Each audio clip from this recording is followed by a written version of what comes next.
Faculty of Science was established in 2012 in one of the youngest public universities in Malaysia. It is our vision to spearhead academic research and entrepreneurial excellence in earth science through technological advancement. Faculty of Earth Science currently offers 5 programs, which are 3 undergraduate programs, with 1 pre-degree science program and another one, Science Foundation Program. Since the niche of FSP is Earth Science, which is clearly reflected by the faculty name, the three undergraduate programs are focused on geoscience, natural resources, and environmental sustainability.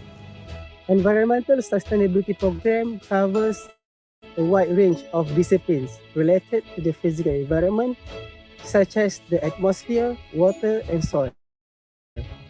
Besides that, we have integrated social, management, and economics aspect in our curriculum. The Natural Resources Program offers excellent opportunity for students to gain in-depth knowledge on biodiversity, ecology, conservation, molecular genetics of natural resources, and the management of our precious tropical rainforests. In geoscience program, we conduct various fieldwork where students collect geological data and we incorporate the latest digital technology to analyze this collected data to solve pressing real-world problems. If you happen to see groups of students wearing bright orange jackets around, that's definitely our future geoscientists. Science Preparatory Department is a new department and need to taking care and manage of two academic programs. Both of these programs will need to learn biology, mathematics, chemistry, and also physics. To stay relevant, you have to be flexible. Besides flexible, we have to be unique. In Faculty of Earth Science, we have multidisciplinary research. Recently, we are focusing on the research on minerals and the fossil. Other than that, we use remote sensing and GIS in monitoring forests and urban planning. This research has been successfully done within our capacity of staff, supported with the grant that we received from government and other agencies.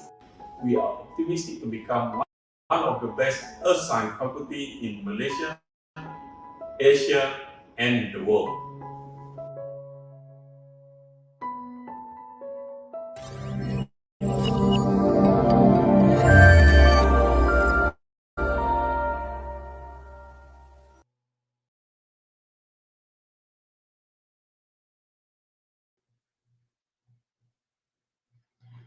A very good day, Assalamualaikum and Salam Sejahtera to all of you. Welcome to the International Webinar Series on Contributions of Aquatic Life to Humans, Asian Clams, Mud Crabs as a unique heritage fish organized by Faculty of Earth Science, University of Malaysia, Kelantan.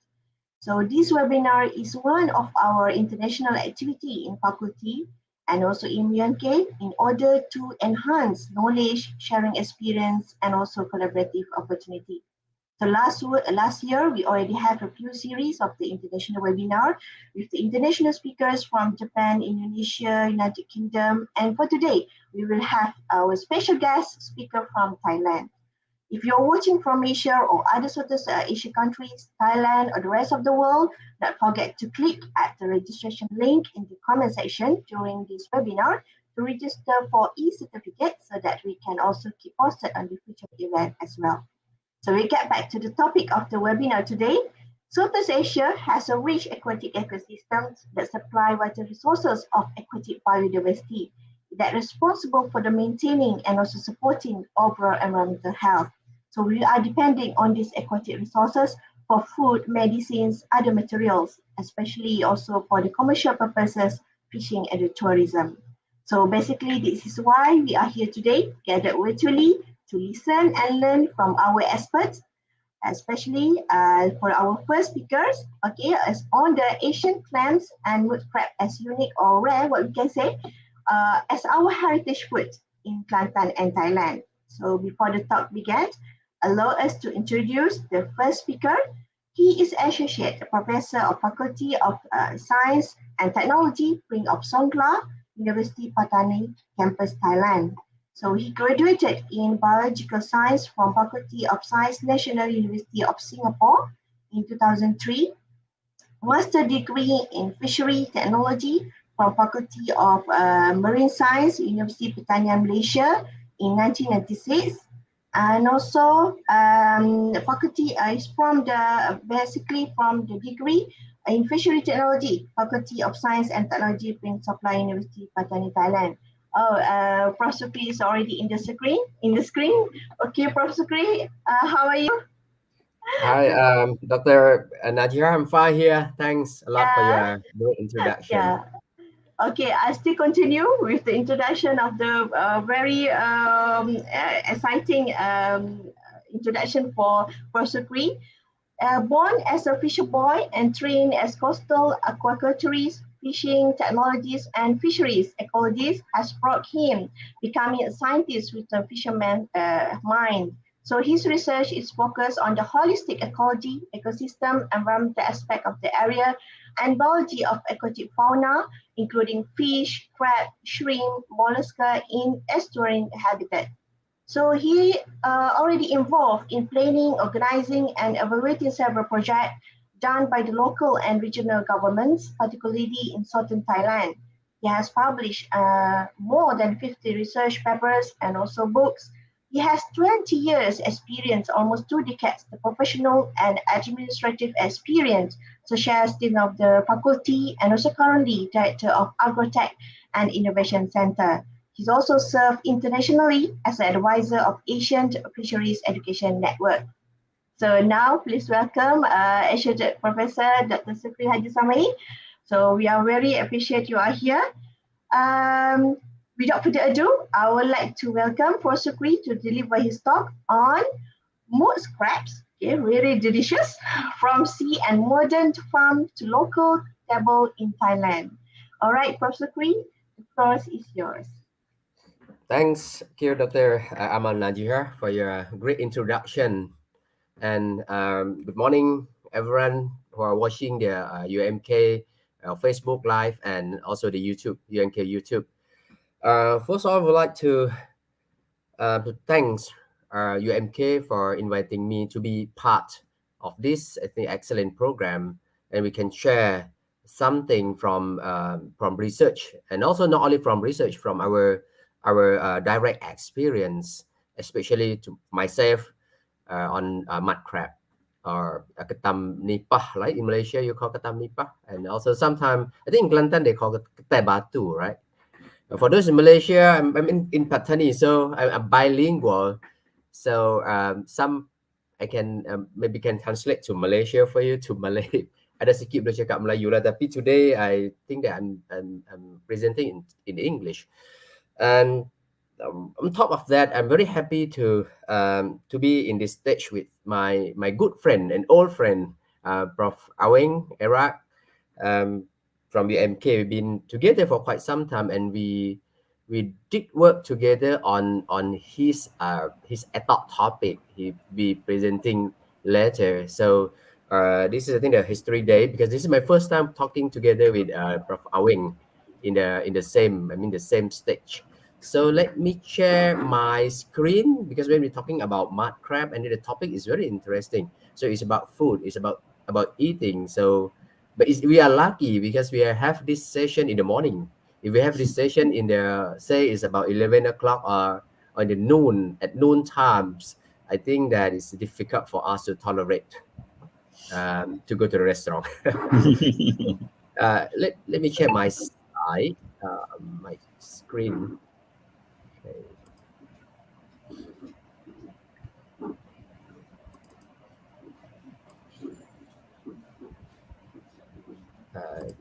This is hope you see my screen, right?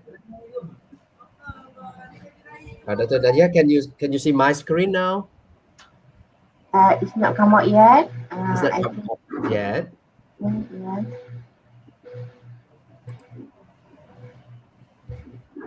Okay, let me check. Try to do something. Now I'm sharing again. Wait, let's stop share. Share again. Maybe it took a few seconds. I see. Okay, wait. Just wait.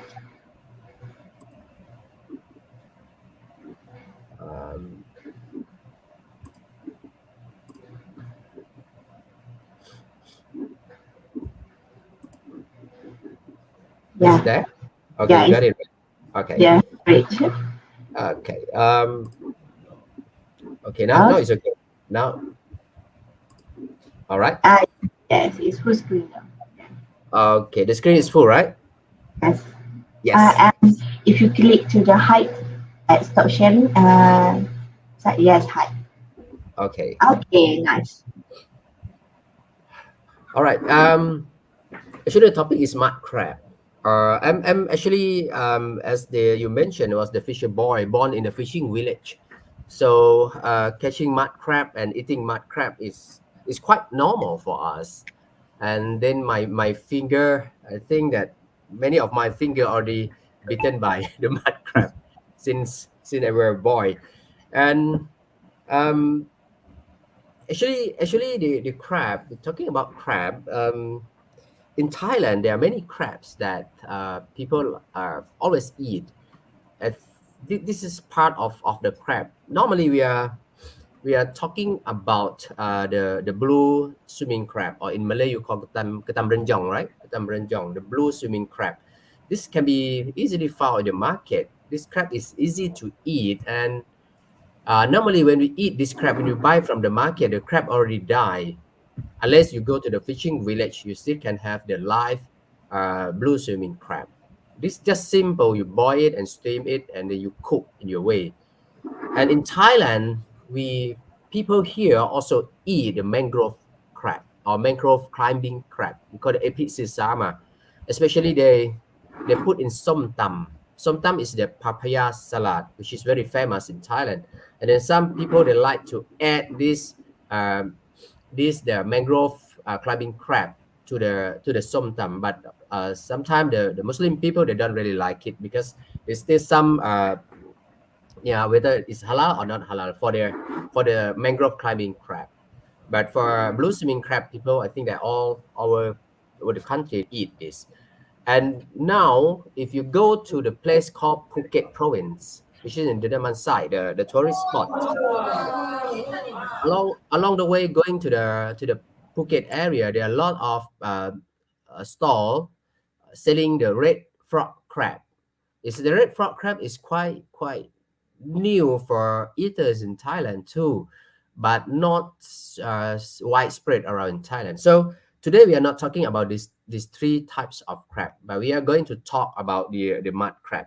So my presentation today will be providing you a little bit about the species and distribution as we are scientists, and give you a bit about life cycle, and then after that, it bring you to the crab farms and how to catch crab in nature. And the last one is the crabs to table. So the photo in the on the right. So we can tell you a bit about how is the crab, especially the mud crab. Lately, recently actually, there is a paper saying that there are four species of mud crab. In the past, before that, we always think that there are only one species of mud crab. That is the Serrata. If those who study in science or in fisheries in the last year, in the past year, we always say about Serrata. But later on, we found that there are four species of mud crab. So the mud crab we eat, I think that not many people know that there are four species of mud crab, and fishermen will know this. If you go to fishermen will know this, and they know that the behavior, the ecology, and the distribution of these four species of mud crabs are different. But for us, when the crab is in our kitchen, on our dish, they are no different. The taste is not different. But if you are a good observer, you can see some different. But today I will not talk about the difference of mud crab, but want to tell you that there are four species of mud crab in the world, and uh, three main species are normally found in in our area, especially in Kelantan and in Malaysia, in Thailand and in Malaysia. So mud crab is actually the world distributed population. You can see from here they distribute all over the world, but the high density is along our region, the Indo-West Pacific region, from Australia, Indonesia, Thailand, Malaysia, Vietnam, and the South China of China. But this, as there are 4 species of mud crab, the species that widespread around is only one species. You look at the red star species, which is Serrata. This is the Serrata. If you want to know Serrata, actually, if you go to Singapore, uh, the big crab, the big mud crab, even in Kuala Lumpur, the big mud crab, we can say that is Sela serrata. The Sela serrata is sometimes we call it giant mud crab. This crab can be weight till 2 to 3 kg per one crab. 2 to 3 kilogram per one crab, but normally it's about 1 kilogram. So Sri Lanka is well known about this Sela serrata, and then the Sri Lankan country is the exporter of the giant mud crab to the world. They distribute all over the place in the world. But other 3 species, including the Sela serrata, the main area is our area, Southeast Asian region. So we can find this species in our Southeast Asian region, but Serrata is not much compared to other species. So this is the Serrata. Mud crab, in terms of food, actually, we can consider as the premium food. And sometimes in Thailand, they symbolize social status of people. Many people, they like mud crab, but many reasons why they don't eat mud crab. Like Prof. Aweng, our speaker today, also like to eat mud crab, but he doesn't. He's not familiar with how to open the mud crab. So actually, if mud crab, the people who always eat mud crab are 2 group of people. One is the high salary people or well-to-do family people, so they will eat mud crab. And then mud crab they eat mostly during the festival in Thailand, like New Year, Songkran, or Chinese New Year. For those Chinese origin in Thailand, they like to eat mud crab. So I think so too. It's so do in Malaysia and Singapore, of course. They like to eat mud crab in during the festival. And actually, they also eat mud crab as everyday food, but cannot eat every day because it's expensive. Mud crab is one of the most expensive aquatic animal.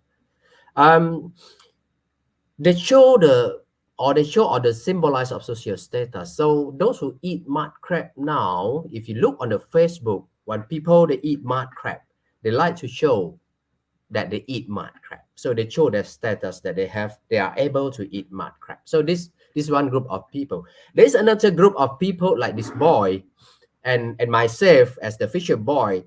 We can eat mud crab any day we want.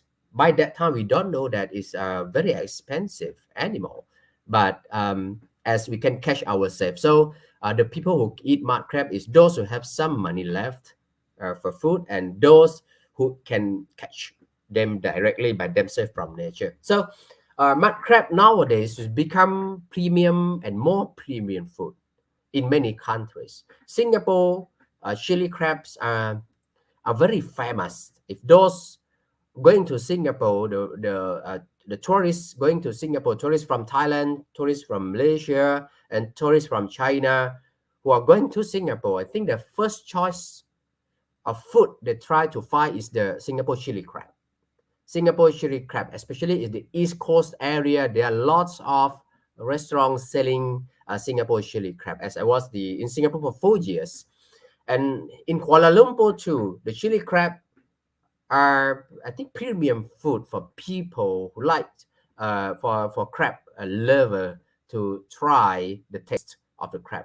Most of the crab in Singapore and in Kuala Lumpur, I think that is Sela serrata or the giant mud crab, but some local mud crab also they sell in the market. Actually, in the world, there are one of the famous chain restaurant for mud crab. Prof. Aweng and Dr. Ahmad Najihar. I'm not sure whether you have in Kuala Lumpur, but it is in Bangkok.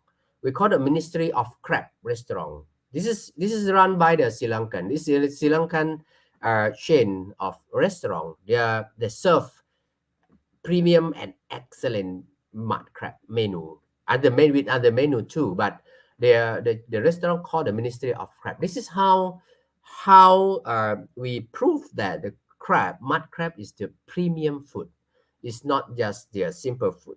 So even it linked to the tradition, but it become more and more important in terms of the social status of those who are eating mud crab. In Thailand, actually, in Thailand, mud crab is considered one of the most expensive seafood. One of the most expensive seafood. This is on the right is our prime minister. This year, early this year, the Prime Minister Prayut Chan Ocha visited my project in Thailand, as I'm running a project on mud crab now in Platonic province, and he came to support and with some of his cabinet members, and we presented our project, and we think that mud crab can be one of the new species to economic species for Thailand aquaculture in near future. You look at the plate for each mud crab price in Thailand. So it's quite expensive. Apart from that, if you as mud crab is more and more important to Thailand aquaculture now and fisheries now. If you go to Krabi province, which is in the near Phuket, Krabi near Phuket. If you are in Malaysia, you can fly directly from Kuala Lumpur to Krabi, and it's easy to find the mud crab. A lot of mud crab restaurants serve there, and they are one of the best mud crab restaurant, and it's quite expensive, but it's worth to eat mud crab in Krabi. And the Krabi province, they built the statue, the mud crab statue, to symbolize their province too. You look at the area of mud crab is mangrove. Behind this river is the mangrove area where mud crab always live. So this is the importance of mud crab, and more important in near future. But the question next is how is the mud crab grow in nature? Actually, mud crab, you found mud crab normally in mangrove, sometimes in nipa forest, but mostly in mangrove area. So, but not many people know that actually mud crab, they also live in the deep sea. Mud crab going to the deep sea for some purpose, especially for spawning. Mud crab spawn in the deep sea. So there's the linkage between coastal mangrove and sea. Pollution, deforestation, or mangrove loss will have, of course, affect the mud crab. But what is the linkage between mud crab and the mud crab between the sea and coastal mangrove? You look at this diagram. We start from one here. Not many people know that the mud crab spawn in offshore area. We can say that they travel about 2 to 3. They travel about probably to 30 to 50 kilometers from the shore. 30 to 50 kilometers from the shoreline to the sea, just to spawn, just to release the egg. Once they release the egg, they become larvae we call zoo ear. And then along the zoo ear development, they will molt for 5 times. To become the stage we call megalopa. And during this stage, they are still in the sea. Wind and wave will blow them into the coastal area. Once they reach the megalopa stage, they doesn't look like crab. They look more like shrimp. Once they reach the megalopa stage, they will arrive the coastal area. If you go to the estuary area or the river mouth area, especially during December, November, January, you can find lots of megalopa. That is the spawning season for mud crab. Once they become megalopa, they take about 4-5 days to change and become the young crab. They look very much like crab. Once they become the young crab, they settle down. During this larva stage and megalopa stage, they still float. They still swim in the water. And then they settle down to become, we call the first crab stage. First crab stage, normally they come close to the shore, to the seagrass area, seagrass beds, or the estuarine area, or the mangrove area. Once they molt again and again, they grow up, they will live in the coastal area or in the mangrove. It depends on the species of mud crab. Some they prefer in the mangrove area with muddy substratum, or some they prefer to live in a little bit sandy area. It depends on the species. They stay here for 3-4 months. They stay here about 3-4 months and they start mating. They will mate in this area. They will do mating in this area. Once they mate, the female with the male sperm inside will swim back to the sea. This is the life cycle of mud crab. So this is the life cycle of mud crab. In my area, this is the university is here, Prince of Songkhla University, and we have the bay. I just crossed the road. Even in my house, behind my house, we have a lot of mud crab, and along this area there are mud crab habitat. Even inside the bay, mud crab habitat. Once they want to spawn, they get out of the bay and they go out to the deep sea, spawn there, and the larvae blow by current and wind and wave, come back to this area, and then they start growing up here after life cycle. So where do people get mud crab from? Nature in this area is along the bay and along the mangrove area. Even in the university, as at my university, we have a lot of mangrove area. That is also the mud crab habitat. A lot of fishermen who come here and find mud crab. So this is the habitat for mud crab. So how people catch mud crab in nature? There are several ways of catching mud crab. This is the very old method. They just use this pole to dig the mud crab from the hole. It's very dangerous, but they are very, very professional. They are very, very professional. They just use this metal and stick the mud crab from the mud crab hole. So this is very simple method. And then they also do like this we call the trap, the mud crab trap. This is in Patani, and mud crab trap. Even the kid can do mud crab trap. Normally, if you go to the fishing village, I recall my young age. This is what I was told, what our doll to play when our young age, just catching mud crab like this. So now it become professional for people living in the coastal area to catch mud crab. I tell you that this mud crab catching in the same area, they are not one species. Mostly in Patani area, we find 3 species of mud crab. And then they live different habitat, but there's some overlap. So I myself and my group and we are doing research on this now, on mud crab. So as the mud crab living in mangrove area, the loss of mangrove in the world also definitely affect the mud crab population. Apart from heavy fishing or overfishing of mud crab population in the nature, and also the loss of habitat around the world, especially in Southeast Asia. You look in our area, one of the heaviest losing of the mangrove. So this will definitely affect the mud crab population in the nature, and of course it affect our table as mud crab as our food. So crab net is also another method that people are using. This is overfishing. I told you earlier that you use their very devastative fishing gear like these, and then they catch the baby mud crab, they die, and this is a serious issue in Thailand. So as as the demand of mud crab is very high, especially in China. Chinese people, they like mud crab a lot. And the stock of mud crab in nature are decreasing. So the farming is the choice. Now the farming is the choice.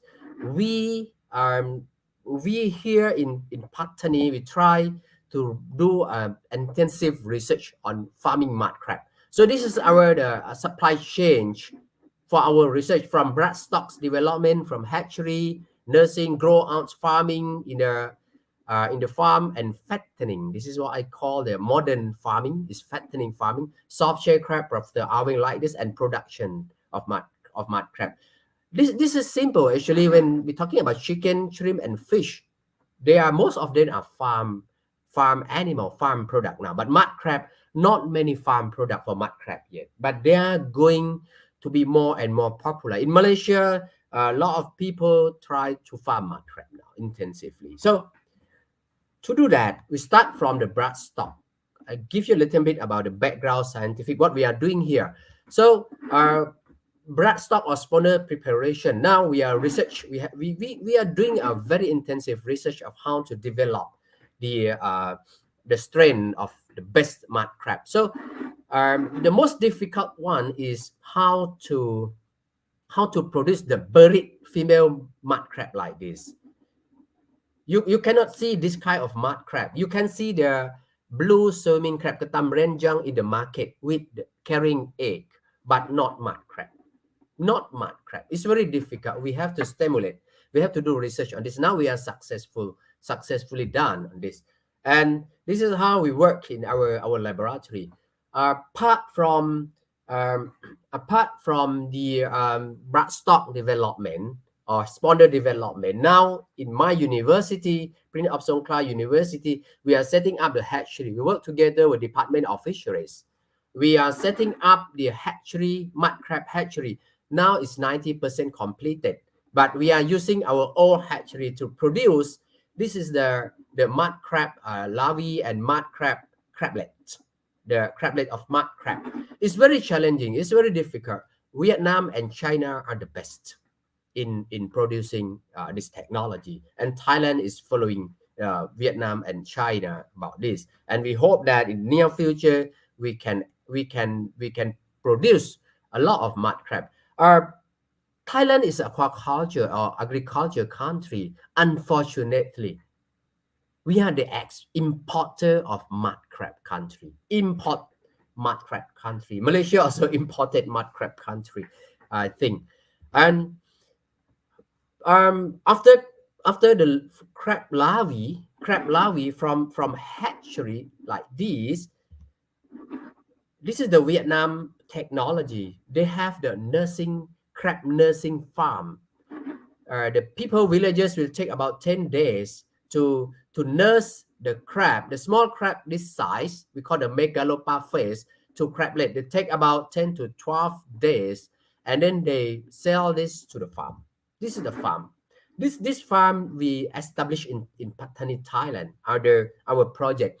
We are very happy to tell you all that in Thailand, the mud crab farming is getting more and more now. In Patani, 3 years ago, we have no mud crab farm in Patani. And we found that there are a lot of the abandoned or left over shrimp farm, the old shrimp farm. They just left the land. So we use this land, we talk to farmers, and we start mud crab farming. So now we have about almost 30 farms of mud crab in Patani. So this is a new development. Can say that this is from the research, and then the research we interpret to the society, and now Patani become one of the mud crab farming business going on. This is part of the farm, mud crab farming in Patani province, Thailand. So, and as I told you earlier, that our prime minister are very interested in this project.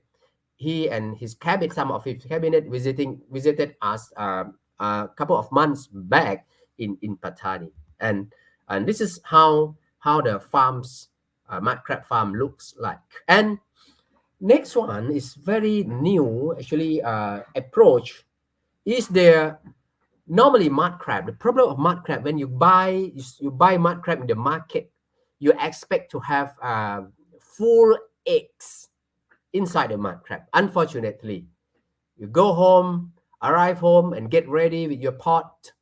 Once you open the mud crab carapace, there's nothing inside. There is nothing inside normally. So because of the mud crab is very difficult if you're not familiar to look whether is fully egg or the meat is fattened enough to eat. So now we have a technology. This photo is in Thailand, in Patani. So we try to promote this. We call it condominium for crab fattening. You look at the photo. This is the condominium. Actually, it's simple condominium. Some people they just use here. They just use their car park. They modify car park and they put condominium inside. And this is the old factory, and they modify the old factory become condominium. So the seller, if they want to buy crab, they can come and select the crab inside the condominium. So what is the role of condominium? To fattening, or to fattening the crab, or to develop the crab eggs. So we are now in this process, which is we can consider that the crab from this condominium farm will become the premium crab. So the eater can ensure that the crab you buy from the condominium will be the fattened crab and the crab with full eggs. This is also we call the how this is also some of the condominium in Singapore, in China, and now in Malaysia they start doing this too, and in Indonesia they start doing this too, and in Patani we also start doing this too. But we don't use this. This is the Chinese technology, the crab house. They call it crab house. This is for fattening crab. And apart from farming and fattening, we also have the soft shell crab farming in Thailand. Actually, the country leader of the soft shell crab in the world is Myanmar and Sri Lanka. Myanmar is a big company in Myanmar. Fortunately, I realized that the owner, if I'm not wrong, is from Malaysia. Malaysian owner, they invest in Myanmar in the soft shell crab farm. In Thailand, we do also have soft shell crab farm, but not in Patani. In Patani, we can now the technology of doing soft shell crab is not difficult, so we can do that.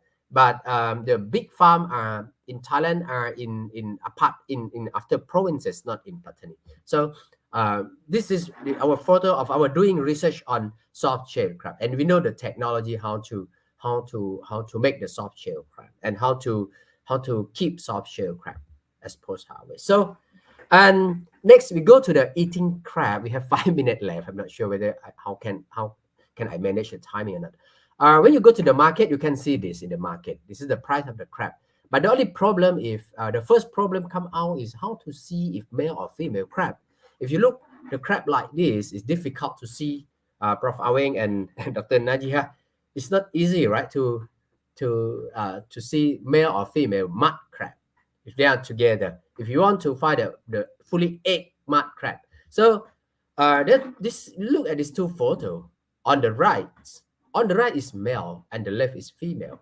You look at this abdomen, we call abdomen. This is the abdomen of male, and the wider abdomen is female. The wider abdomen is female. It's similar to the blue swimming crab too. The wider abdomen is the female, and the narrow abdomen is the male. But the problem is, you know male and female, but you don't know whether it's fully egg or not, right? So normally you choose mud crab. For male, you're expecting to have a full meat, not open. You have only carapace. So you are expecting to have the meat like this in the claw, fully with meat in the claw, and then you are very happy to eat this. But sometimes you have only carapace, no meat inside. This is the problem of choosing uh, male crab. For female crab, of course, you expect to have egg like this in the crab, inside the crab, but sometimes you have nothing inside for mud crab. So this make people they don't really like to buy mud crab themselves. They prefer to eat in the restaurant because they ensure that the restaurant can provide them this. So actually look at this photo. This is their stage of egg. We call stage 1, stage 2, stage 3, and stage 4. You expect to have stage 4, stage 3, and stage 4. So it become like this. So actually the easiest way, use the torchlight and you just see, you use torchlight and you can see from the back of the crab like this. But the problem is it's very difficult to catch the crab.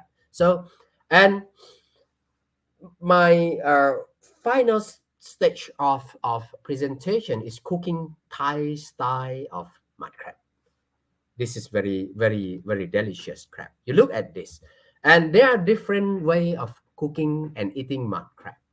This is the steamed mud crab with fresh milk. Professor Aweng, Dr. Nadia, I'm not sure whether you have tried this or not, but this is Not very yet. delicious. Not yet.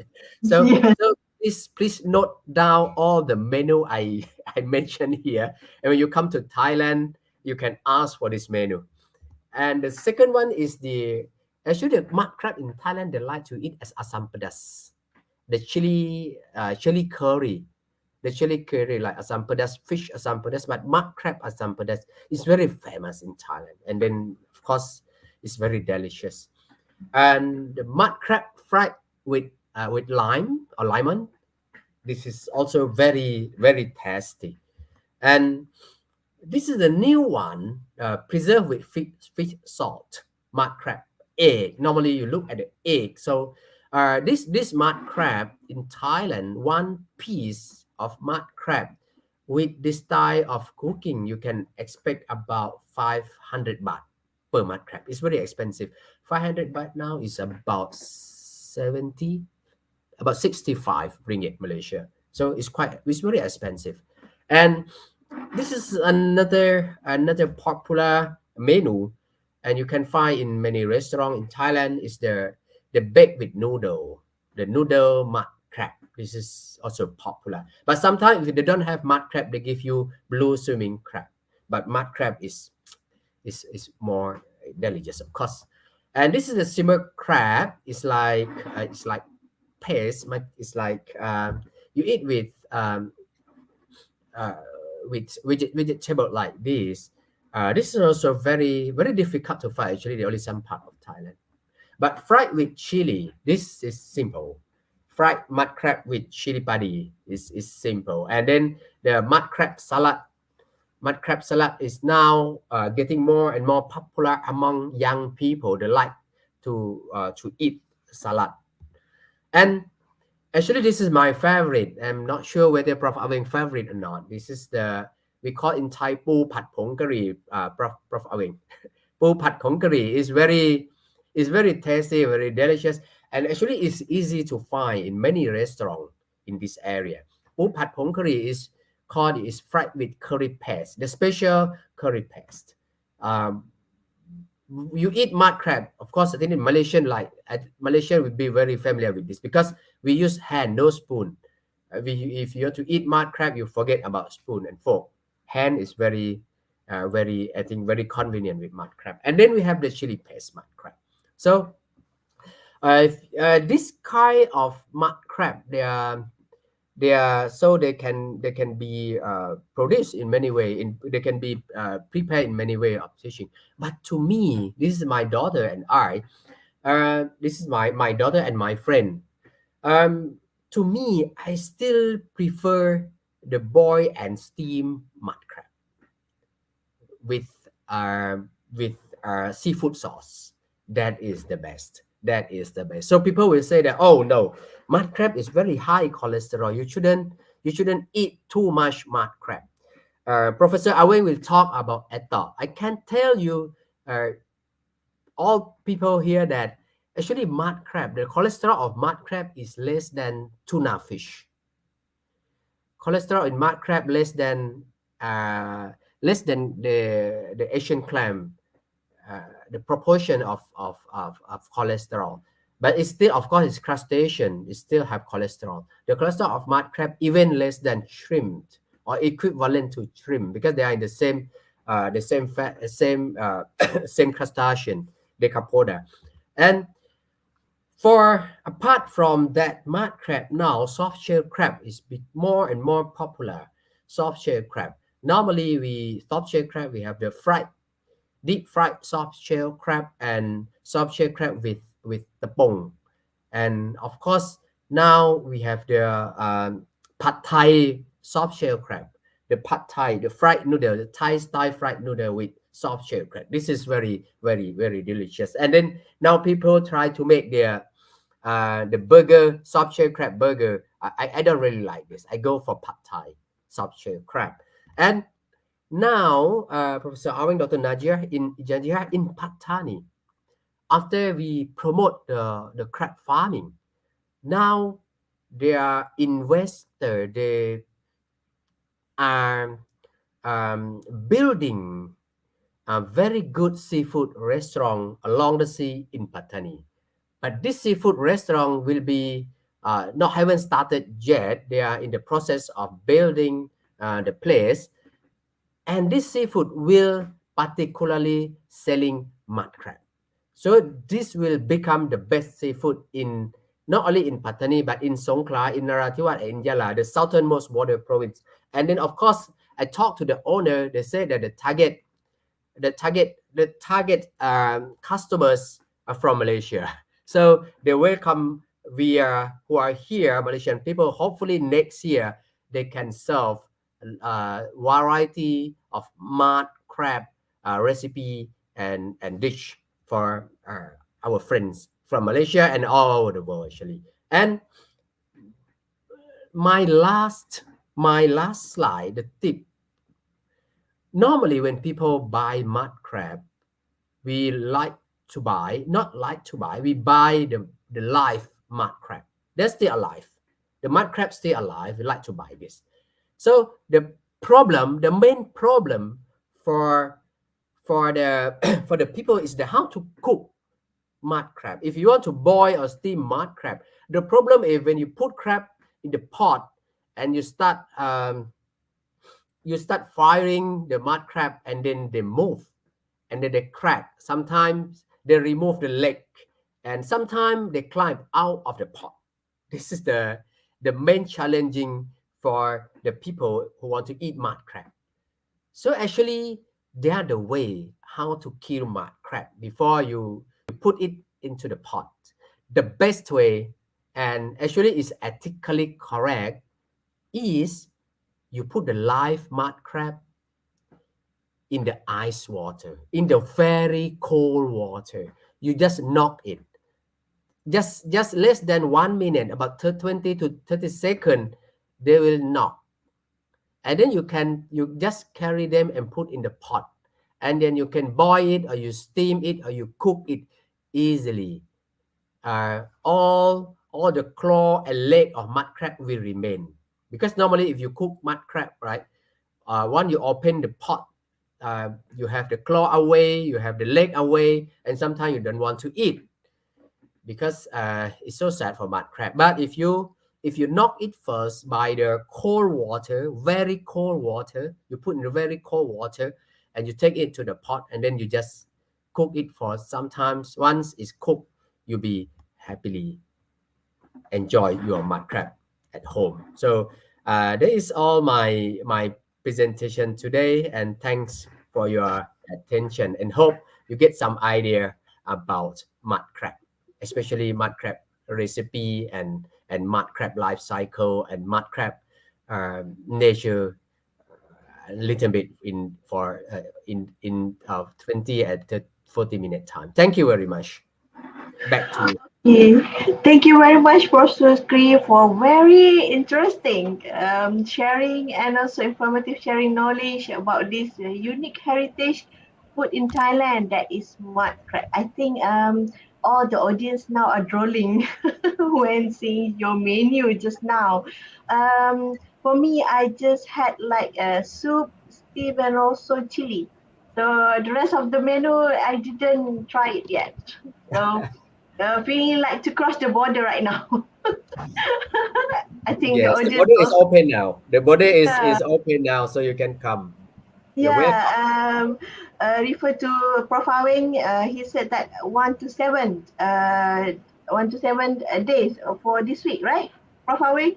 So everyone can cross the border, find the mud crab. Okay. Okay. So now I see a few comments from the audience. Possibly, if you allow, we can accumulate all these questions and collect back to you after the presentation of the second speaker. So Sure. to those to the audience and participant outside, if you can drop the comment, any questions to our speakers. Okay, just left in the comment in the Facebook in the section, comment section below, and also not forget to mention your name and where you come from. Okay, now let me move to our second speaker. Our internet speaker is our best Ji, mentor. Yes, just brief introduction.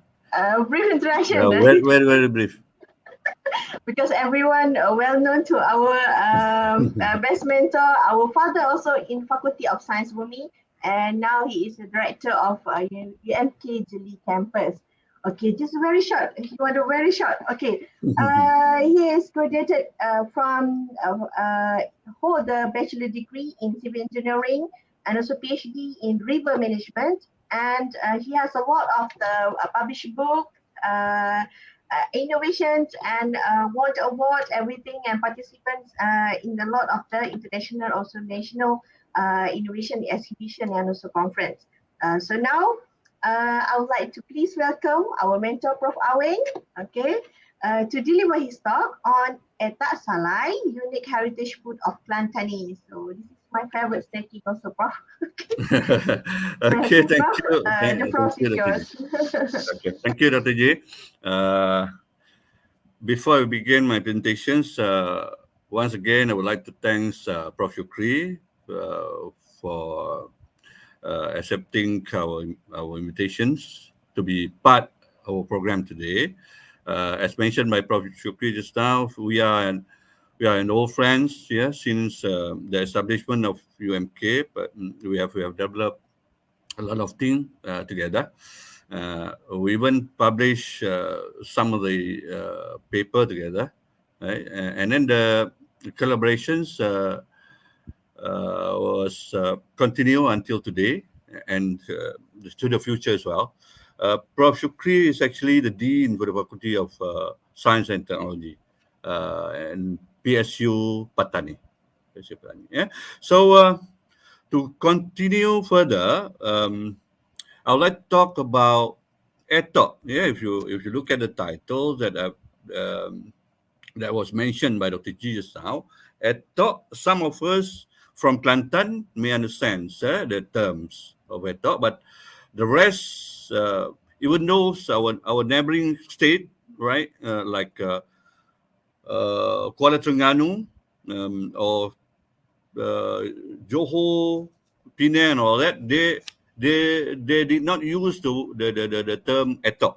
Yeah, ETOC is actually uh, Asian clam. Yeah, the general name, the common name is Asian clam, and scientific name is Corbicula. Corbicula.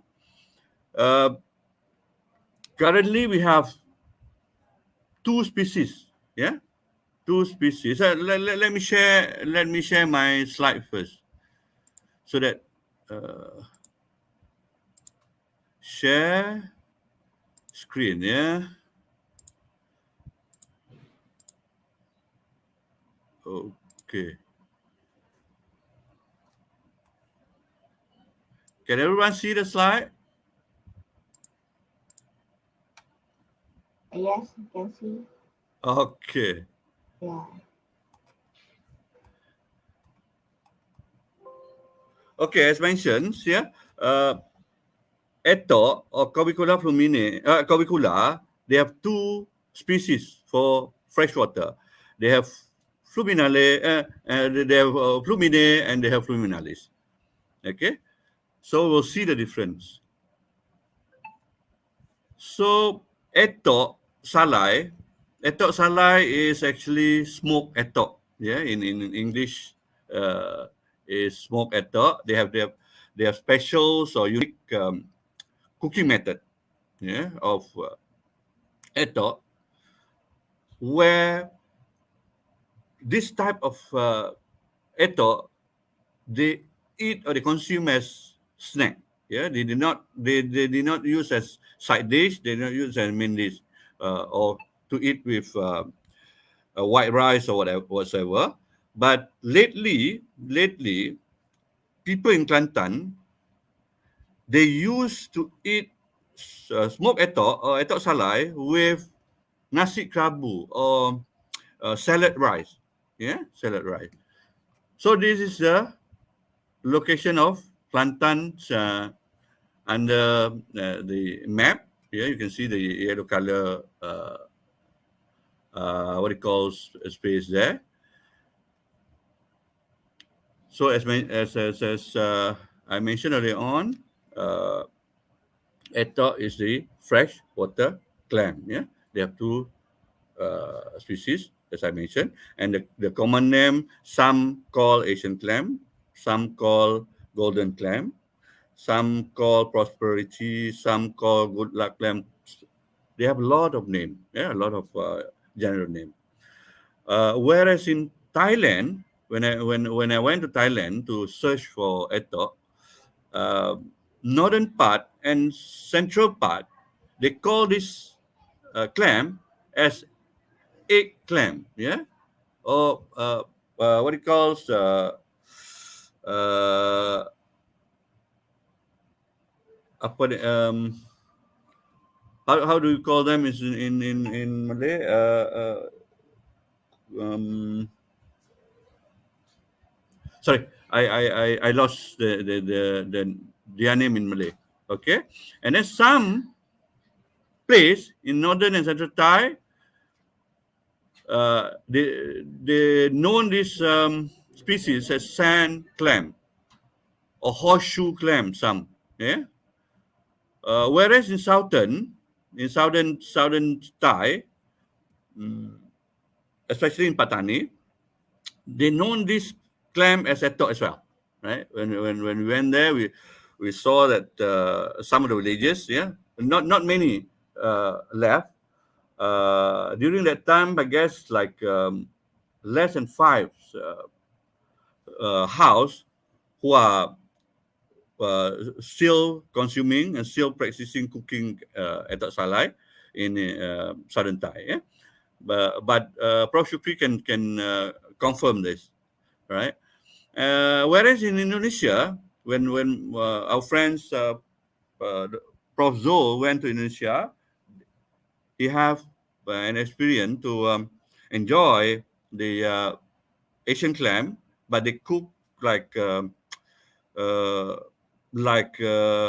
Asian clam soup. Yeah, they are not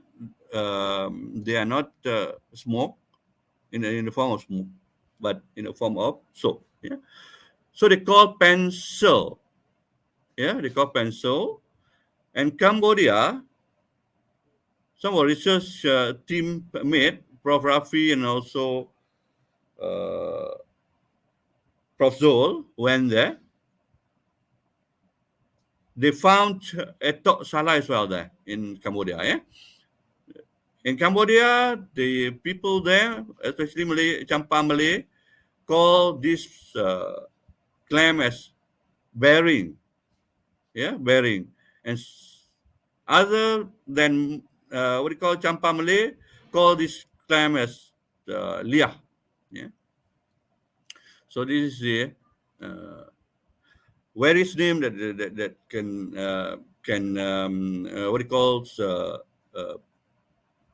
uh, name after the Asian clam. Yeah. So as you look at the name of the clam itself, it is actually originated from Asia. Yeah, but lately due to the movement of people, due to the what do you call the ship transportation and all that. Some of the larvae, some of the small clam attached to them, and they bring to America, Europe, and Latin America as well. Yeah, you can find these clams at all the regions, some part of the world. Yeah, as I mentioned, we have two common species. Yeah, Corbicula flumine and also Corbicula fluminalis. Yeah, Corbicula flumine is a pure freshwater clam, right? Whereas the fluminalis is the estuary water, yeah, the brackish water. Okay, the feeding mode of eto of Asian clam is similar with other clam as well. Yeah, it is filter feeder. Yeah, they filter feed. They derive nutrition from organic matter where they fill them in. Yeah, phytoplankton and also microzooplankton. These are their food, right? So the special of plantains is that they consume this eto as snack, yeah, as a snack. They did not consume them like other clam, yeah. But some other part they did consume eto, but different cooking method or different dishes. Yeah, they cook differently. They have variety of cooking method or recipe. It depends on the local community, but most of them are the cooking method or the recipe similar with other bivalve or other clam as well. Yeah, the only unique is Kelantan and southern part of Thailand, I would say. Yeah, but Kelantan, the whole community consume etok.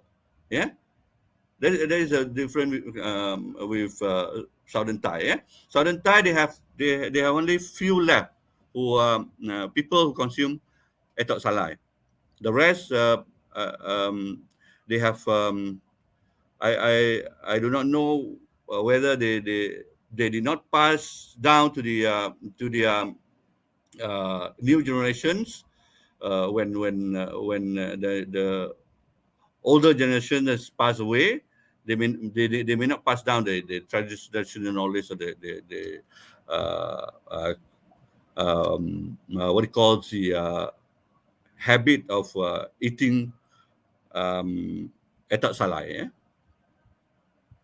The etak processing stages, it started with the harvesting. Yeah, we'll see how people harvest etok. They are basically similar with harvesting other clam as well. Yeah, so um, you will see the tools that were used to harvest etok. Yeah, in the next slide. Okay, so first step is that they harvest fresh etok from their habitat, right? And then when they bring that fresh etok back home, they'll clean with fresh water. They'll clean with tap water, normal tap water, and then after that, this clean the cleaning is just to clean the outside, to get away the debris, the sand and all that, right? Just clean the outside of the clam, right? Just basically to clean the shell itself, and then after that, they will have to soak the clean. The clam which was clean via tap water is out. They will have to soak them overnight, right? The purpose is to clean inside, to purify inside, to let the sand from the from inside the shell come out, come out from the shell, so that when you eat eto later, you will not find the sandy texture there, right? It will free from sandy texture. Okay, and then after that, after the fresh eto been soaked for overnight, then we will marinate. Marinate with spices. We'll see what other spices used later. They will marinate with spices for 45 minutes to 1 hour, right? Or some of the etok vendor or etok people who prepare etok, villagers, they leave it for more than 1 hour. It depends on their locality. And then after that, they smoke. We'll see how they smoke, the traditional way of etok smoking, right? And then the smoked etok will be sold to the people, right? People who are etok, what they call etok lover, people who to the consumer basically. In Kelantan, for your information, they have 3 stages. People involved in the etok salai business. First, you have harvester. People who harvest normally they just harvest, right? And then they will sell fresh etok to the etok vendor. Etok vendor is basically the peoples who prepare etok in a bulk, right? 100 kg a day. We have 4 etok vendor in Kelantan, right? They cook or they smoke more than 100 kilogram fresh etok a day. And this vendor will sell their smoked etok to the sellers. The small seller, right? And the small seller will put up the traditional drive-through stall, temporary stall, along the main road, right? You'll see, if you come to Kelantan, Prof. Yukri, you can see the what do you call traditional stall or temporary stall all over the place in Kelantan. When you travel along the main road, then you'll see on both sides. Some of the spot or some of the space, they may have like 4 to 5 stall close to each other. Okay, this is how etok salai was sold in Kelantan.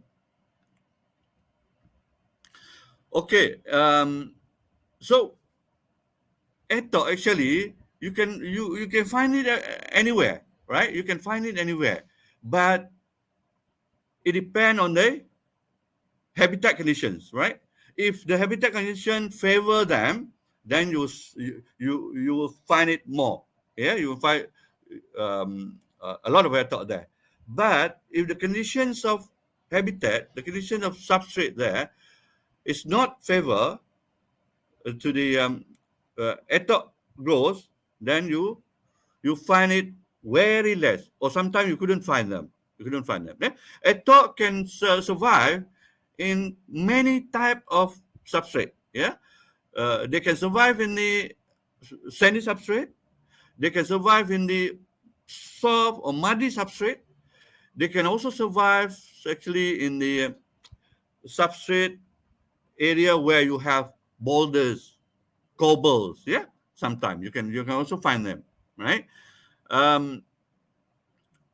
So they are not only they are not only found in the river substrate, but also in the lake. Like in Kelantan, Pergau Lake is one of the abundance lake for Asian clam or etok. Yeah? But lately, due to the Pergau Lake was gazetted as a conservation area, right, by Kelantan Sultanate. So the people was not allowed to enter and harvest etok in Pergau Lake anymore. Yeah, way back in, if I'm not mistaken, way back in 2000, way back in 2000, if I'm not mistaken. Yeah, they had stopped them from harvesting etok from Pergau Lake. They can only harvest to the other other rivers and lakes there, right? But in Malaysia, particularly, some of the state, they include etok or include Asian clam in their um, fisheries enactment, right? When they include in the fisheries enactment, all the what do you call the harvesting process and all that need to apply license from the Department of Fisheries in Malaysia. Yeah, but the state which are gazetted etok as their fisheries product currently is only Pahang state. Yeah, because they would like to preserve or they would like to control the etok harvesting in all the rivers in Pahang for the purpose of conserving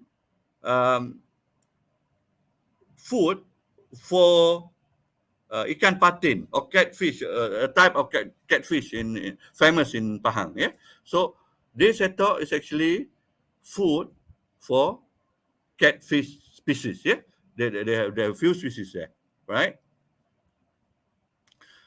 So the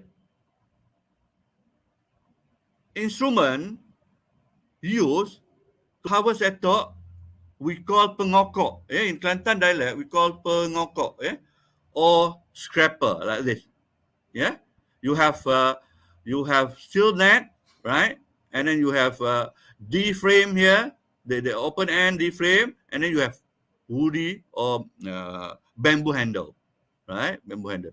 This is the flow of etok harvesting. Yeah, first the guy will have to prepare this scraper, and also the floater. This is the floater or the container to put harvested etok. Yeah, when harvested etok, when they harvest when they pull one line, and then they have to transfer it here first before they can begin the second what do you call second harvesting process, right? And then this guy will have to bring these tools or this instrument to the side, right? This is how the etok was harvested. Yeah, the etok was harvested in the river. Normally, this scraper only used for river which are weightable, river which are shallow, right? Up to they can go up to your chest. Yeah, river if you have water up to the chest, still can you still can use this scraper, right? But for those river, deeper river, like lake and deeper river, they have to use the bigger harvester, right? They have to pull with the they have to use boat to pull them, right? I will show you later. Okay, this is how the fresh etok after harvested they will put in a pail like this, and then when they bring back, they will wash with tap water, right? Okay. So as I mentioned, we have visited, we have surveyed all over the place yeah, in Malaysia, and we also went to Thailand, um, and also Cambodia, yeah, to survey the what do you call the spot for in Malaysia. In Malaysia, we have 54 rivers, right? We have 54 rivers from 11 states. We have 13 states, right? In Peninsula in Malaysia, including Borneo, right? Uh, we have 54 river where you can find etok in there, right? In Kelantan alone, you can find etok in 15 rivers. Yeah, in 15 rivers. You cannot see. I will show the list of the river later, right? 15 river, Pahang 2 rivers, Terengganu 8 rivers, Selangor 1 river. Yeah, but you cannot find etok in an island. Yeah, I went to Penang, I went to Langkawi, I couldn't find any etok there, right? So this is what do you call the questions which need to be answered later with further survey, with further study to see why an island etok cannot live there, right? So we will do that in detail later, right? This is this is how people harvest etok in the lake or in the deep river, right? You have to you have to use boat, right? And then you have to use bigger what do you call bigger scraper like this, right? And then this scraper will tie up with the string,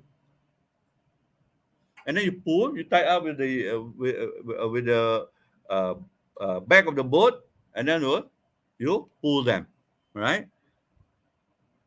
Okay, this is the difference between these two scraper. Yeah, the Weightable river scraper is a small scraper like this. Yeah, it's made up of the marsil like that. For the deep river, they use this type of scraper. Okay, another view of scraper. Okay, so when for the deep river or lake, which using the biggest scraper, you have to when you pull one row one frequency first, the first frequency that you pull the harvester or the scraper, after one stretch, then you have to place, or you have to in the scraper into the boat. At that time, they normally will go when you go for etok, I was saying, for deep river or the lake, they normally they normally uh, go 2 or 3 persons there on the boat, right? The purpose is that the first person maneuver the boat, right? The second person will handle the scraper, right? The third person, the task of the third person is to what do you call to they act as a sorter, to sort the etok, because when you scrap them under the knees or at the bottom of the river, there's a lot of what do you call impurities there, right? They have pebble, they have cobble there, and then they have the shell, yeah, the dead clam shell will come together, right? Will attach to this scraper, and then they have to sort it out. Yeah, they will have to uh, throw away the impurities, right? Okay, this is the step, or the picture shows how the sorters do the sorting. Yeah. So when it is ready, then it will brought to the riverbank. Yeah. This is how it looked like. Uh, this is for the Weightable River, right? For the Weightable River, the sorting process occurred on the riverbank. It is not occurred in the river itself, right?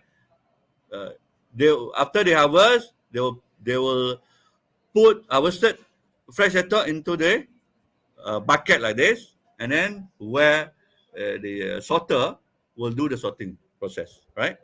Okay, this is the close up of etol. Yeah, etol is the bivalve or clam which are small in size, right? They're small in size, but uh, when I went to one of the river in uh, Johor, I found spot, two places. One in Sungai. Uh, I can't remember the name of the river. There's two rivers where you can you can find a big atoll there. Yeah, the atoll size is just like cockle. Yeah, but I don't have a picture to show you here. But to make you visualize the size of the atoll, it can range from as small as your uh, thumbs up to cockle size. Yeah, the mature cockle size. Okay, that is the size of atoll. This is the fresh atoll flesh. Yeah, it just similar with other bivalve sold in the market. Yeah, it's a white in color flesh, right? Okay, this is how atoll marinated atoll look like. Yeah, this atoll was already marinated with spices that I have mentioned. Yeah, before they go to the next stage, which is smoking stage. Okay, the herb that were used to make spices or to make the paste, atoll paste is lemongrass, garlic, shallots, MSG, fine salt, curry powder, and red chili. The two bottom is depend on the is depend on the what do you call uh, locality. Yeah, some of the place, some of the district, they use curry powder, but they don't use red chili. Yeah, some of the place they use red chili, but they did not use curry powder. This is an additional uh, to make the atoll flavor richer in terms of flavor. Yeah. Okay. So this is how traditional smoking method, smoking process was done. Yeah, in Kelantan and also in Patani. When we went to Patani, yeah, you will have this platform, woody platform, right? Woody frame with bamboo platform, right? With bamboo platform like this, and then you will have what do you call, you will have to light up by using the solid fuel like this at the bottom of the platform, right? So this when you place the marinated atoll on the platform, you will have to stir constantly. You have to stir the atoll constantly. Yeah, you see the stirrer, right? You have to stir in order to make it to make sure that the heat the heat would go through every part of the atoll, right? So, and then also to make sure that the atoll was cooked properly. Yeah. Okay. This is how the bamboo platform look like, and this is the stirrer, the woody stirrer look like. Yeah. This is a traditional way. Okay. And this is the solid fuel that was used, yeah, to light up the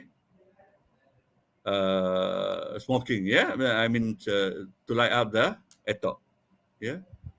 So this is how the smoking process take place. Okay, this is how the uh, uh, people's, I mean the etol provider, etol processor do the stirring. I mean stir the etol. Okay, and then they have one more method, yeah, but you seldom find this in Kelantan, right? Uh, because in Kelantan, most of the vendor and most of the etol provider, they opt for smoking method already now because it is easier. Yeah, it is easier. It was not subjected to the weather. Yeah, if you use this method, sun dry, it was subjected to weather. Yeah, so that's why this method is not that famous anymore now. Yeah, they now um, opted for smoking method already. Yeah, in Patani also they have these two.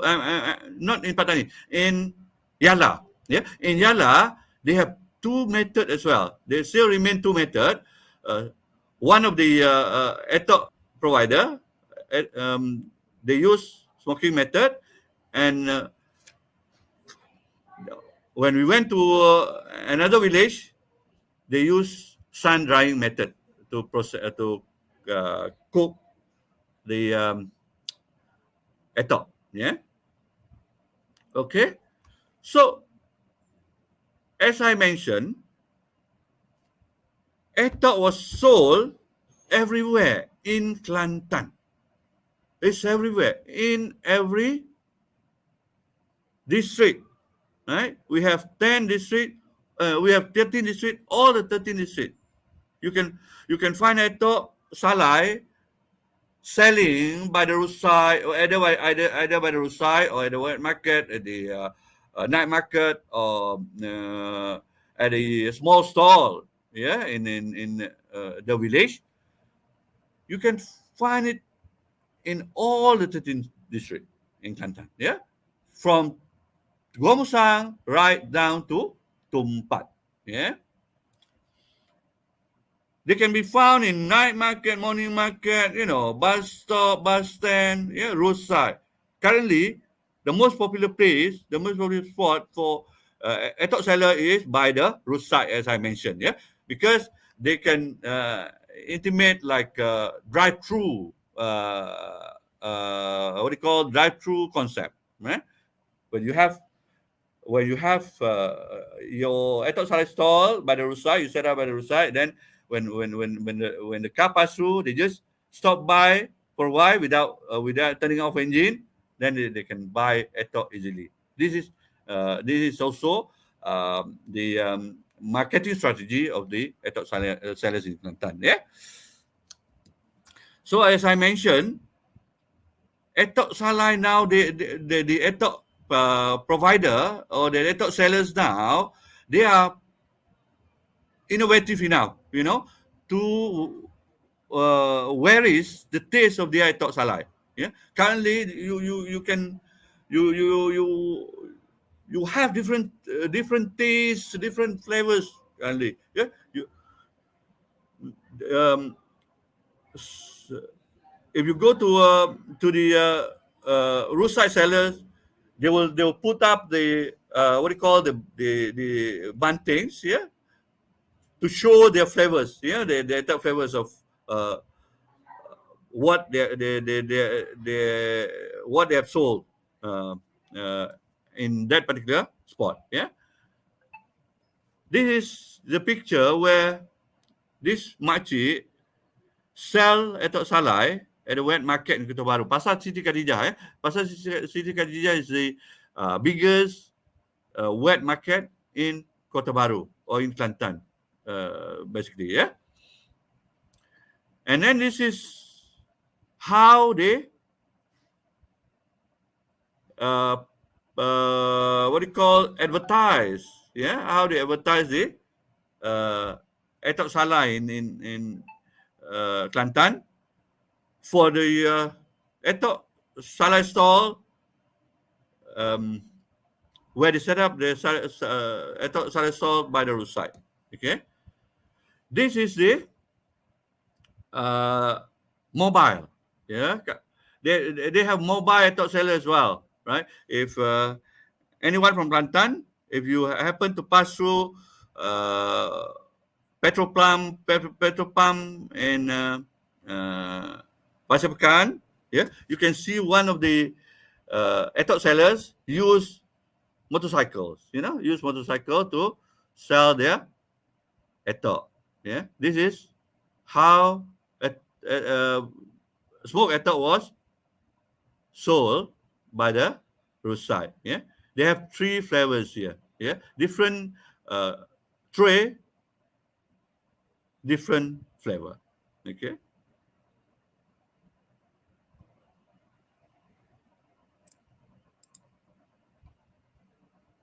Traditionally, etok was wrapped with old newspaper. Yeah, this is an old days. Yeah, way back in 1998.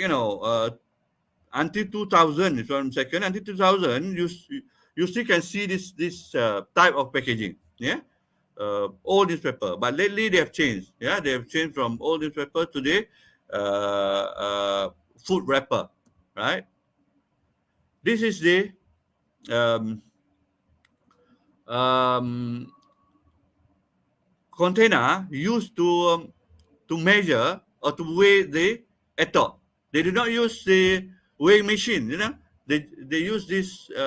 We call this as in Kelantan dialect, we call them as gantang. Yeah, gantang. Okay, they use this instrument or tool to weigh the etok when they sell the etok. Okay, this is another view, right? This is another view of etok sold by the roadside. Another view. If you see, the etok level in Kelantan, it cut across the age. From the youngsters until the oldest citizen, right? Uh, they are, I would say, they are unique to Kelantan. They are unique to Kelantan. All level of age, all level of educational background, all level of the economic background of Kelantanese eating etok salai. Yeah. Okay, you can see how it is convenient when they put the what do you call, the stall by the roadside. It's just like a drive-through concept. Yeah, you can see a young generation also, consume etok salai as their favorite snack. Okay, so etok is actually one of the main contributors for local economy. Yeah, price for 1 kg etok is 5 ringgit. Yeah, currently, and price for smoked etok when the vendor sell to sellers, it says 8 ringgit, and sellers sell to the customer is 13 ringgit per kg. Yeah, the harvester, as I mentioned, they have 3 group of people who involved in the etok business in Kelantan, which are harvester. Harvester normally earn between 2,000 to 4,800 a month. Yeah. Whereas vendor earn, the big scale processor, as I mentioned earlier on, vendor earn roughly about 12,000 a month, where they work or they prepare etok average 15 days a month, not the whole month. Okay. And for the small scale smoker, they earn about 1,500 to 1,800 a month. Yeah. Okay. Basically, the sellers,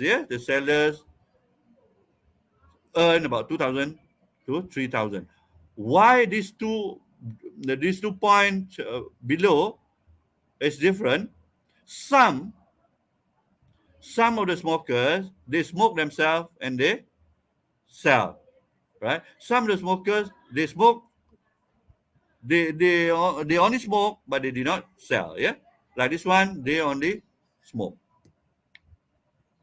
Okay, so if you look at the contributions to the local economy from the Etok Salah, is that is amounted to 3.1 million to 3.9 million a year. Yeah, this is not counting harvester and processor. Yeah, it's a huge, uh, it's a huge what do you call income.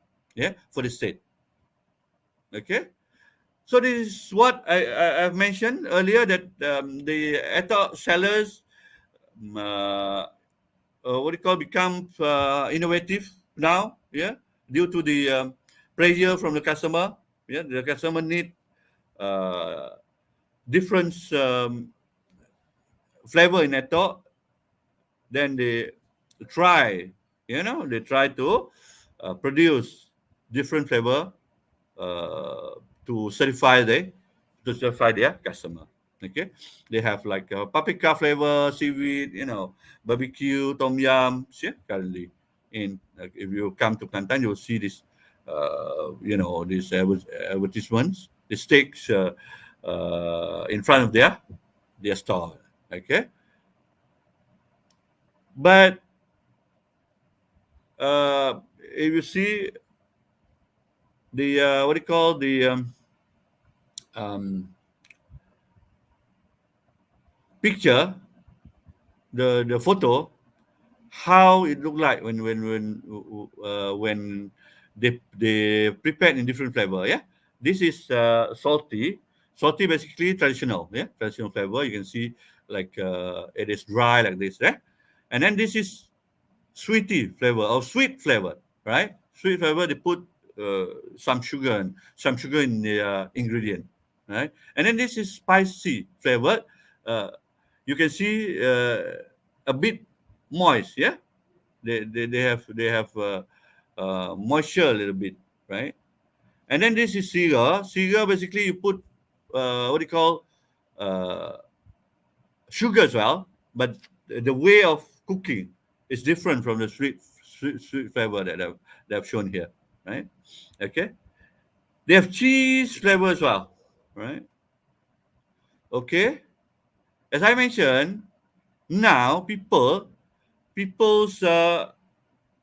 tend to varies the way of cooking. I mean, eating etok from traditional snack to become a side dish like this. Yeah, etok can also be eaten with the laksam. Yeah, laksa or laksam. Yeah, and this is nasi kerabu, or what do you call uh, salad rice. Yeah, salad rice. Okay. As I mentioned, some of the places other than Kelantan, they they also eat etok, but they cook it in different way. Yeah, they eat etok as a side dishes. Yeah, they are not eating etok as a snack like Kelantan. Okay, only Kelantanese eat etok as a snack. Right? The other part of Malaysia, they prepare etok in different type, yeah, and different cuisines like this. Yeah, they have. Okay, etok not only used for the food or as a consumption purpose, but they also can be used for biological indicator. Yeah, uh, they also rich in omega 3. They can be used as a healthy food as well. Traditional medicine, yeah, in Indonesia they used to cure hepatitis B, etok, yeah. Maintaining ecosystem health, they are part of the food chain, yeah. Okay, so this is the price coverage related to etok salai. You can see, yeah, pendapatan. This is this makcik earning 4,500 a month. Yeah, in preparing as this is the main vendor in Kelantan. Yeah, this is also one more vendor in Kelantan. Right, and then we did organize one of the big event for etok sellers way back in 2019. Yeah, etok carnival smoke etok carnival in UMK. Okay. With that, I'd like to thank all the audience for listening and watching my sharing this today, this morning, right? So, if anyone has any questions, both of us willing to answer whatever we can answer uh, instantly. But any questions which are Okay, thank you very much, Prof, for a very informative and also interesting talk. We can see that mud crab and also etok salai is very economically important and also have a lot of contribution other than food. They also work as the medicines. So now we in a question and answer session. So I will read. There is a lot of question here. Seems that the audience is really interested with our talk. Okay, for the first question from, can I see? From Hasnisa Abdul Hamid.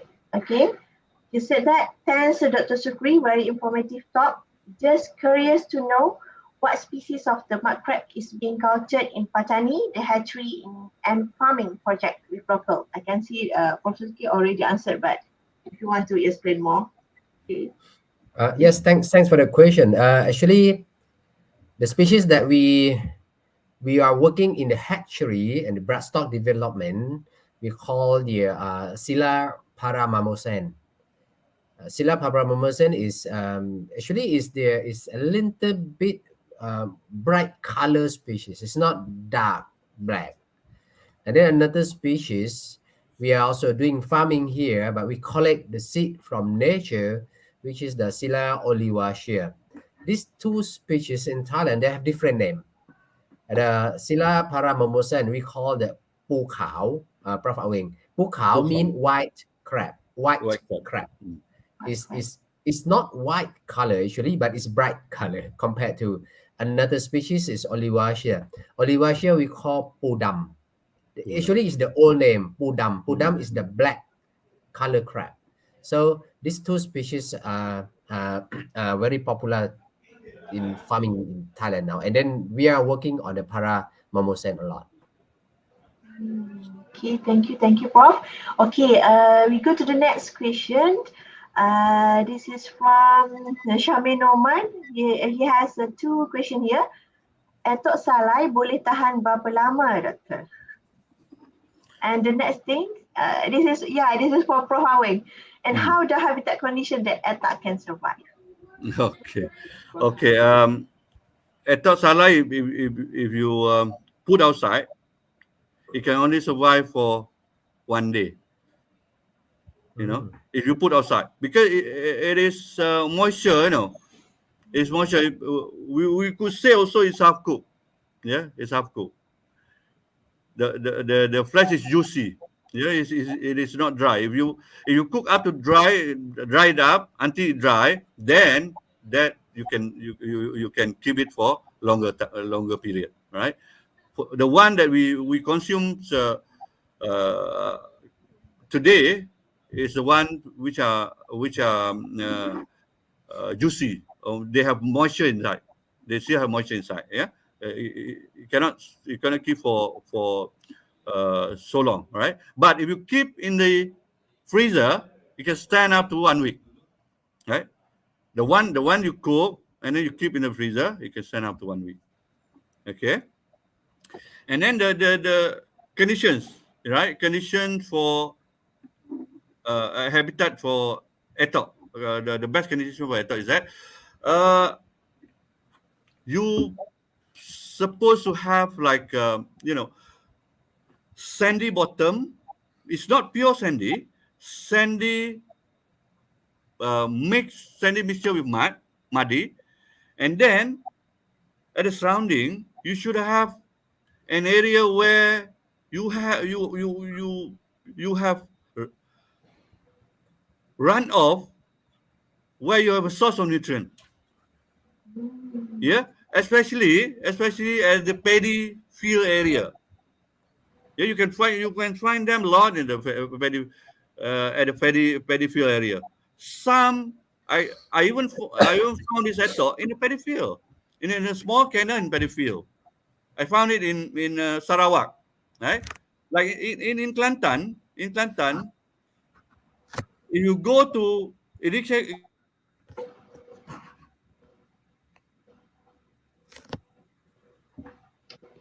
Prof? because the fertilizer from the paddy field, when they drain them down to the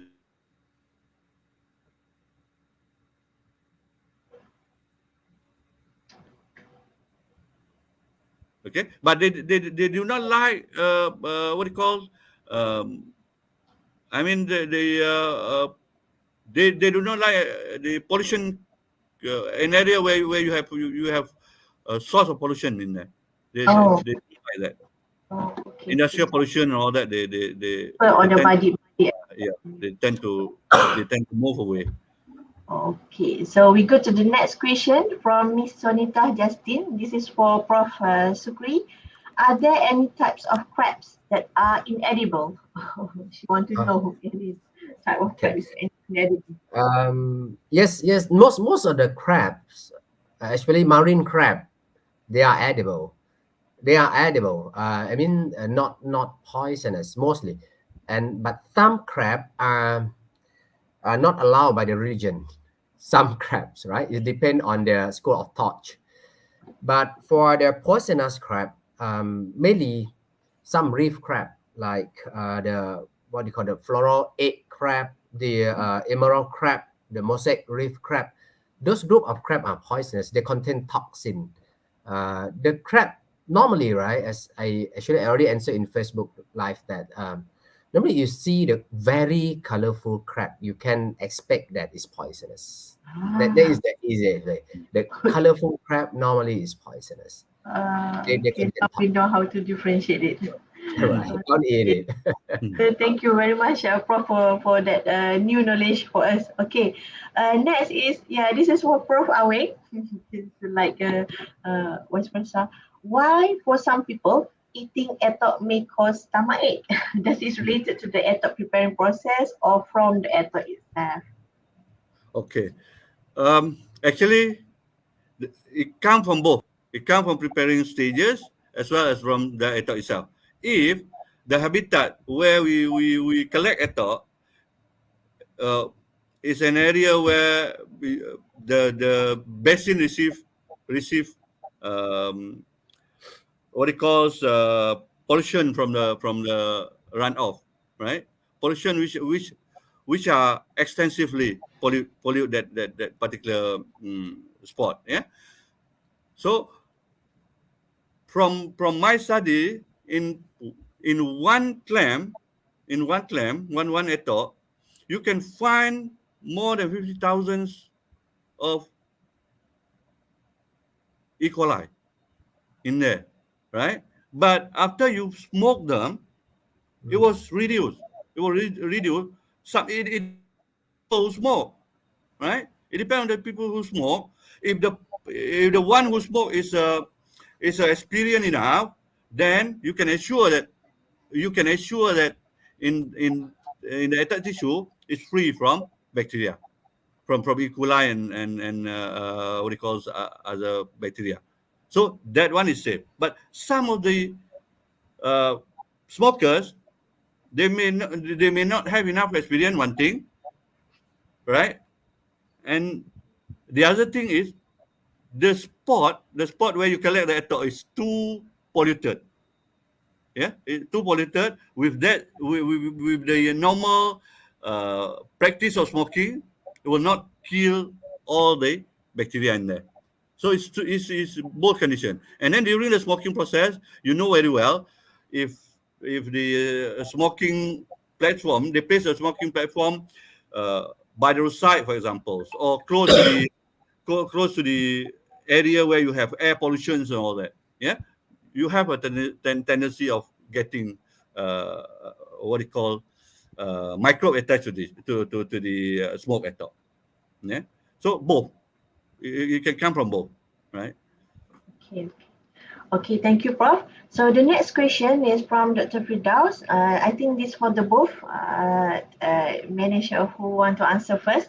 So, hi, Prof. We are interested to know the current status or trend, population status for ETA and also the mud crab. So, has it worsened due to the pollution and climate change, and is it possible to conserve them? All right. Anyone to answer first? Okay, Prof. let me go first. Yeah. Okay. Yes, the answer is yes. If you look at the way back in when I still at the secondary school, if I pass through Sultan Yahya Bridge, I'll see 10 to 20 boats who carry etok back to the what do you call to the house, yeah, downstream of Sungai Kelantan. Nowadays, you couldn't find them. You couldn't find them. To let you know, etok in Kelantan is not uh, economic. It's not economical anymore for the purpose of business, because you don't have enough etok in Kelantan. You don't have enough, right? That's why way back in 2001 and 2002, harvester from Kelantan travel out to Kedah, to Johor, to Pahang to sort etok, to harvest etok, because people over there they did not eat etok. Yeah, they did not eat etok. So harvester from Kelantan go there to collect etok. Yeah, in 2-3 years back. But now up to date, no more. Only one sellers, and he sellers come harvester, and also um, uh, uh, people who cook the etok. Pak Aware. Only left one people who are collecting etok from local. The rest etok was brought from Tony Sap Lake through Thailand, from Shukri. Mm. They come in truck. Oh. They come in truck, cross border. But this is not a control item. That's why when the custom stop them, the custom do not know how to manage that clam. So that's why they leave it rotten. Last time they leave it rotten one whole truck. Oh. When they stop them, they leave it rotten, because they don't have an enactment or regulation to manage that clam. Yeah, because in Kelantan they do not fall under fishery enactment. It is not fall under fishery enactment of Kelantan. So it's not a fishery product in Kelantan. Yeah. Okay. So For in terms of conservation,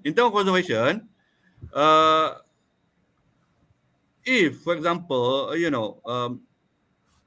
for etok, the main culprit is not pollution alone.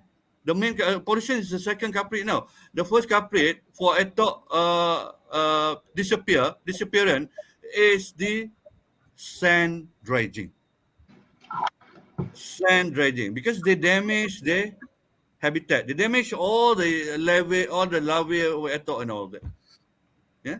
So that is the main culprit. So the conservation method that we could do up to today, I guess, we can only create ex situ conservation, ex situ rearing method, or ex situ conservation method, to bring them to outside from the habitat, from the traditional habitat. Okay, thank you. Okay, thank you, Pak. And Prasukri, do you have any Oh idea on? yes, right. Actually, for mud crab, there's no data of the population status so far in Thailand, and I think that in Malaysia too, because not many scientists really work on this. I think that this direction. Mostly, Yeah.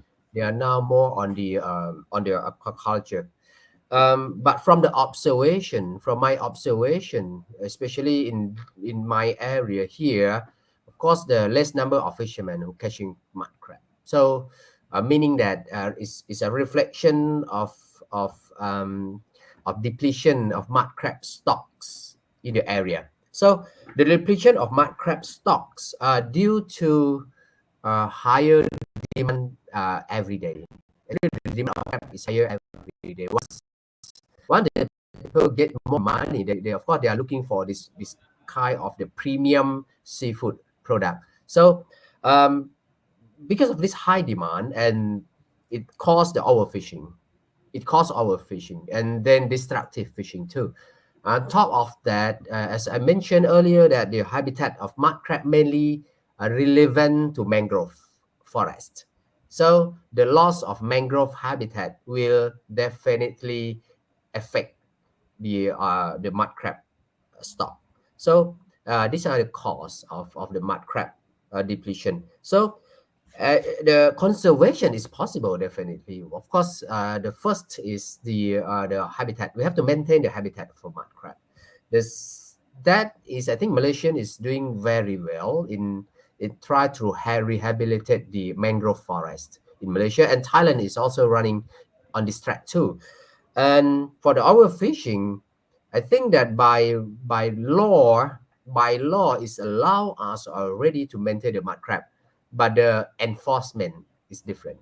Enforcement is still different because there are some destructive fishing gear using they collect the young mud crab or something like that, and they saw a very small mud crab.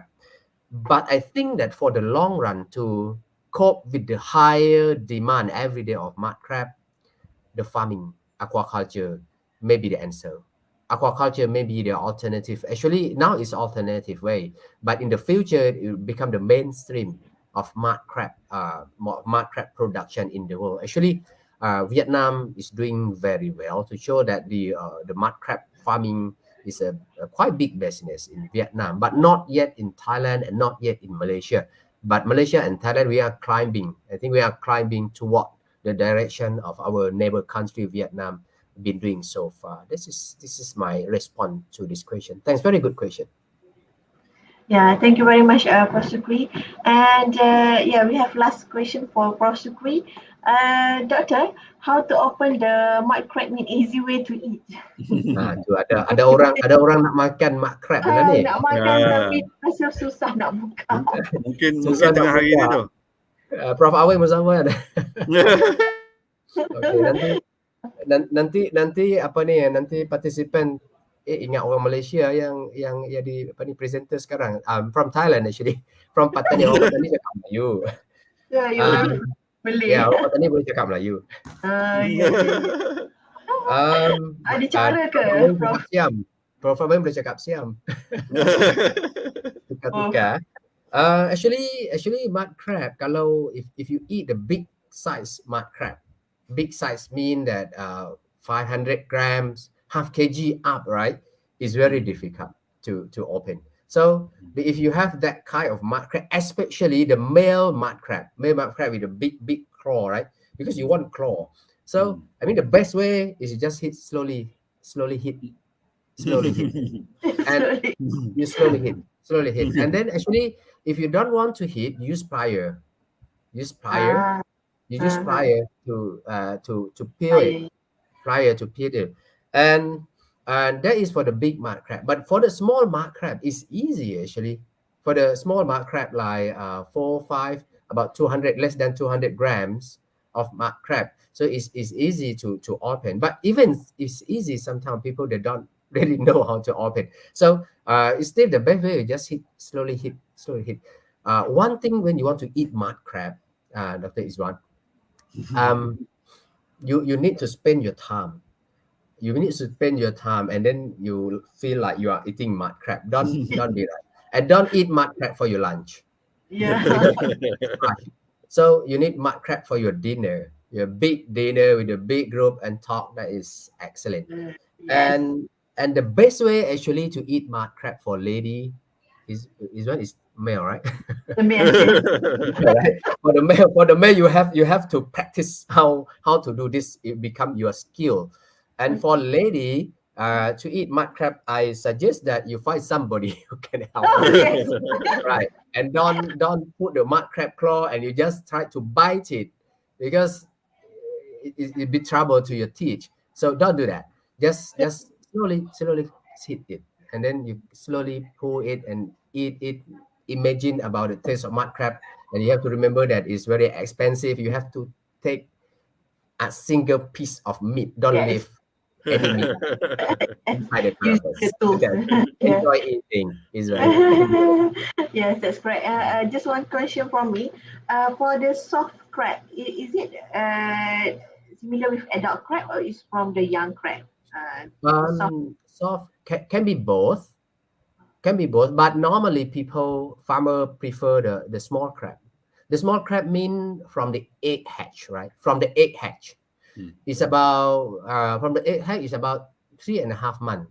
Normally, egg to the very young crab is to take about 45 days, and once you put the crab in the farm, uh, about 2.5 months, you can start having the crab to produce the soft shell crab. But for the farmer, soft shell crab, the male soft shell crab will be more benefit than the female soft shell crab. So normally you cannot find much female soft shell crab. The female the egg soft shell crab with egg, right? So mostly I think that the male soft shell crab is the most beneficial to the farmers, because the male crab is cheaper than female crab. In Thailand, about double. The same size, the female with egg, the price is about double the male crab. Right. I think it's so do in Malaysia, I guess. Yeah. Okay. Thank you, Prof. So last question for Prof. Aweng. Etta, also known as a filter feeding species, has the potential to accommodate metals from the environment. The question is it safe to consume etta every day? So Dr. Umi, do you want to eat etta every day? Okay. Prof. Okay. Aweng. Okay, as I mentioned earlier on, if the habitat of Eto is a basin, receiving basin for the pollutants, then we don't harvest Eto from that particular site. Don't, right? Because definitely because it will accumulated in the tissue, and then it will transfer to the eaters. Now it definitely will go. It's not safe. It's not. Yeah, it's not safe. As I mentioned, the use of the ether is also for the biomonitoring, right?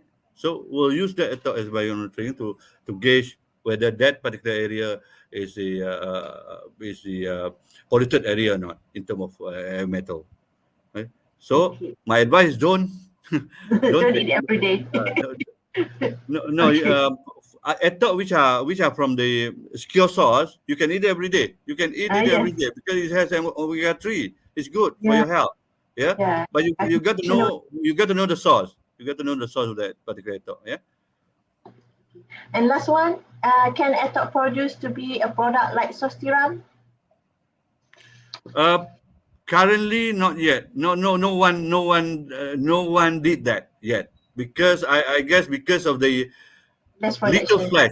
I mean the flesh is too little, right? It is not economical for them Yeah. to use that. Yeah. Okay, ladies and gentlemen, finally we come to the end of the part of our webinar. So we would like to say Tak so biar apa very baru ni? thanks again to our panel Nanti speakers tak. Ah, making your time and also ah. being here for the informative and interesting talk. And also to the audience for your active participation. So we hope that is not going to be last, okay, and first. So hopefully that we can do this again with Prosecre. Okay, the next program maybe we want to continue get our collaboration and hopefully also to go to the Thailand, to go to Thailand and also you come here for Sukri. You're Yes, very we will. welcome. Yes, okay. So hopefully this webinar will be beneficial to everybody, especially in MK and outside Malaysia and also Thailand. So thank you everyone. Hopefully we could see each other again. And Assalamualaikum warahmatullahi wabarakatuh. Thank you very much. Thank you very much. Yes, focus to Sukri and Pohawin, stay for a while. Want to take a picture. Okay, thank you everyone. Okay.